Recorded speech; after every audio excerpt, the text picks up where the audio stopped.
Assalamu alaikum wa rahmatullahi wa barakatuh. Welcome back to my channel. I pray that you are all in the best of health and iman.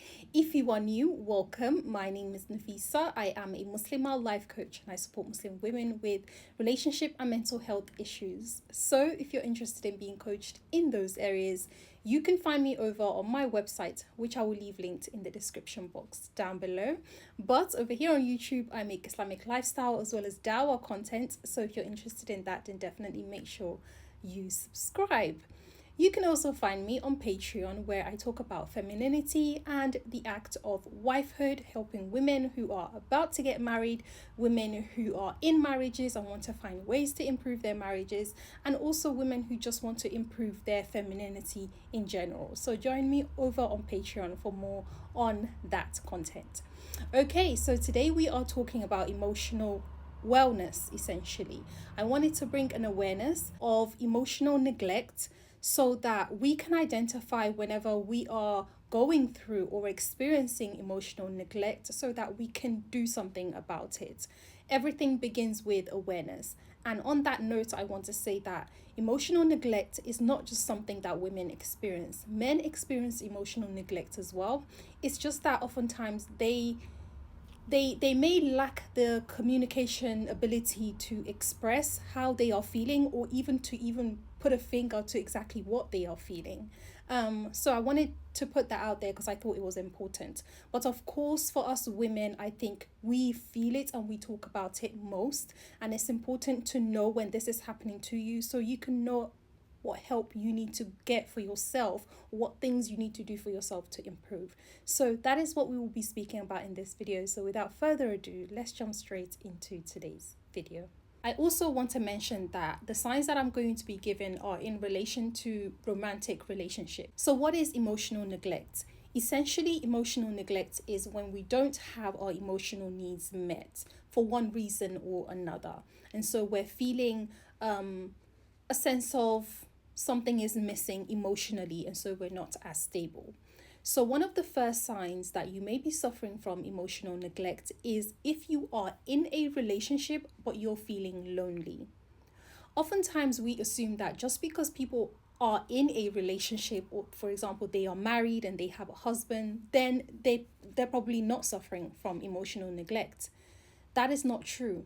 Sometimes people are in relationships that aren't serving them, and so because they're not serving them, they are feeling lonely even though they have a physical partner who is present. This is why being emotionally available as well as being emotionally present is very important to our well-being, and it's important to the well-being of your partner in that relationship. If you're finding that you can't be yourself in that relationship with your partner, it may be a sign that you are suffering from emotional neglect. And this can show up in ways, for example, when you find that people are walking on eggshells in their relationships. I've got to think about what I say before I say it all of the time. I've got to think carefully before I make any moves. People feel like they're having to walk on eggshells because oftentimes by the time they are feeling that way, then the relationship or the connection has already broken to such a point where, they're scared to be themselves and truly who they are. Not being able to be yourself in a relationship is not trusting that being yourself will still keep that relationship going. And so oftentimes you find people, quote unquote, walking on eggshells, thinking twice before they make any move, having to think a lot before they say something just because of the fear of the other partner's reactions. When a person is in a relationship where they are feeling like this, it could be a sign that they are suffering from emotional neglect, because again, it is triggering them to not feel safe, and the lack of feeling safety is leading partly to that feeling of loneliness. So feeling lonely even though you are in a relationship is a sign of emotional neglect. The next sign of emotional neglect is that you consistently suppress or ignore your feelings. A lot of the times, some people feel the need to do this as a coping mechanism because, well, if I have to face how I really feel, then the whole world around me may crumble. So I'm having to suppress. So maybe it's better if I suppress how I feel, if I don't just allow myself to feel at all. maybe that's a better coping strategy. It might work in the short term, but in the long term, it can be very, very damaging. And it can also, as I'm saying in this video, be a sign of emotional neglect, because again, you're not allowing yourself to have your emotions to be felt, to be acknowledged, and then released. And so it can be a way of neglecting your emotions. And it can be either you doing this to yourself or you doing it to yourself because of somebody else, right? Or somebody else making you fearful of expressing your emotions and expressing your needs. And so when your emotions can't be expressed because, like I've said previously, you're afraid of the other person's response or what they might do, then again, you suppress it, you hold it in, and then your emotions end up being neglected, right? So that is another sign that you may be suffering from emotional neglect, is if you suppress your feelings or you hide your feelings and you don't allow yourself or even acknowledge that you're having certain emotions. So that is the next sign. I have to say on this note that it is when it consistently happens, okay? So it's not like, every now and again we may ignore our feelings, we may not take them seriously because we know we're being irrational, so on and so forth.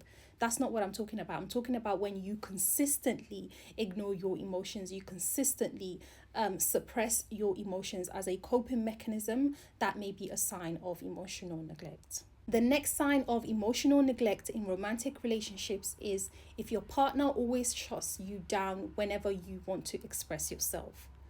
There is a time and a place to have, effective communications between couples and things like that. However, if you find that one partner is usually domineering in that relationship, then they usually also dominate the conversation, most likely.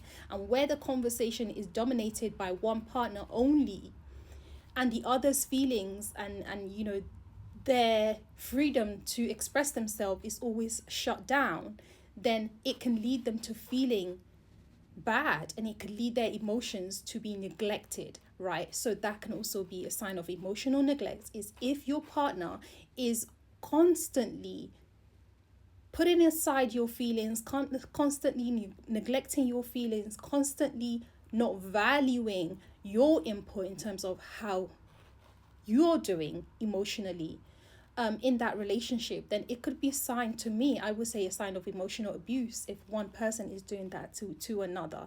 And so the person that's experiencing it, we would say that they may be experiencing a type of emotional neglect. So that is another sign that you may be suffering from emotional neglect. The next sign of emotional neglect in romantic relationship is if you rather spend time by yourself than spending time with your partner. Generally, not talking about when you need those self-care days where it's just you alone, your alone time.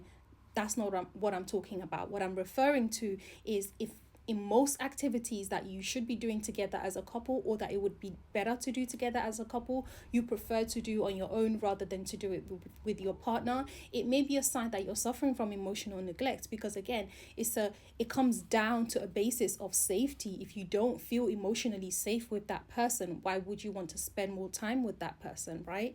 And so sometimes people who suffer from this, you will find them not wanting to spend time with their partners, not wanting to be around their partners, because for whatever reason, their partner makes them feel uncomfortable, they make them feel insecure. So perhaps spending time by yourself is the only surefire way that you can be certain that you'll be able to enjoy whatever activity it is that you're doing, so you avoid spending time with your partner. That could be a sign that you're suffering from emotional neglect. Again, if you prefer to spend time alone generally than to spend time with your partner in activities where it would be better for the both of you to engage in. The next sign of emotional neglect is that your partner has little to no emotional intelligence, which are like, who doesn't have any emotional intelligence out there? Unfortunately, we can't take it for granted that everyone has self-developed to a level where they even understand what emotional intelligence is, let alone emotional maturity, which if you follow me on Patreon, I've made a video about emotional maturity before and how to develop it, strategies you could use to develop that. But if you're with someone who has little to no emotional intelligence, which intelligence is just the knowledge itself, and the maturity is how much of the knowledge you've applied and what degree you are on your application of your emotional intelligence. If you're with someone who doesn't even have the intelligence in the first place, then it can be difficult at times to feel connected with that person. And this is where you'll find that, again, your emotional needs may not be met in terms of what is required from the other partner to make you feel, good and safe and trusting this relationship. So it's important, therefore, that us women choose men who are emotionally stable and who have a level of emotional intelligence, enough of it to keep a relationship happy and stable. For the most part, we know no relationship is perfect. Likewise, it's also important for men to choose women who have emotional maturity, a certain level of emotional maturity, and a certain level of emotional intelligence. Otherwise, life will be very chaos. It will be very up and down all of the time. Yes, us women, we have hormones, and sometimes that can affect our emotions and how we feel, but that cannot be an excuse for a woman who lacks emotional intelligence and is just all over the place with her emotions, because one day you're happy, the next day this relationship is over, the next day you're back on again, the next day you'll just be on a roller coaster. For my men out there, that advice is for you. So like I said, for my sisters as well, for my ladies, choose your men carefully when it comes to levels of emotional intelligence. You might not think it's a big issue. Now you enter into a relationship, later on come to realize, oh my God, I'm just not happy in this relationship. What's going on? Again, it may be that your emotional needs are neglected by that individual because they don't know how to serve you, right? So that could also be a sign of emotional neglect.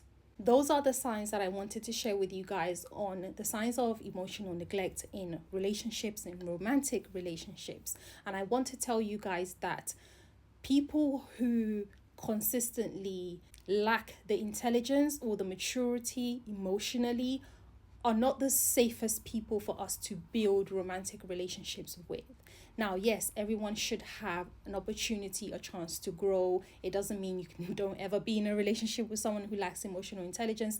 I'm just saying that consider it when it comes to your happiness, the happiness of your relationships that you're trying to build when you are coupling with someone, because oftentimes a lot of the men and the women who have major insecurity issues, who are very abusive, also tend to have little to no emotional intelligence, or they pretend that they don't just because they don't want to serve you. And a relationship should never be one way. It should always be a nice dance between both people, feeding into one another, building one another up and making one another feel safe and secured. You shouldn't have to stay in a relationship where someone makes you feel unstable and makes you walk on eggshells, because that is no way to live life. God, Allah, who created us, gave us the free will to feel comfortable, even within the realms and limits that He's given us in Islam. He still gave us that right of feeling at ease and feeling comfortable. So to be with someone who you can't even be at ease with, I don't know, it's no way to live a life. So I just want you guys to be very careful on this. We measure people based on so many different things, their wealth, their status, what they look like and all of that. Sometimes we forget these things, and some of these things are actually the foundations of a happy marriage and the foundations of a happy home. So this is what I'm saying. If you need to work on your emotional intelligence, your emotional maturity, again, you can watch that video that I've made on Patreon. Join us over there. It gives you some strategies that you can begin to use to build your emotional maturity if you are a woman, so that you can better relate to other people, because to me, I think is a very key foundational skill to have. So that is all that I have for you guys for this video. I hope you found it a little bit eye-opening, quite interesting. Is there anything else you think is relevant to add to this video? If you have any points to make, definitely make sure you leave it in the comment section down below. And thank you guys so much for watching. I would love it if you gave this video a thumbs up. I would love it if you shared this video with anyone whom you feel would benefit from the contents of today's video. Inshallah, I will see you guys in my next video. Thank you so much for watching. I love you all for the sake of Allah, for the sake of God. Goodbye, and I'll speak to you soon. Assalamu alaikum.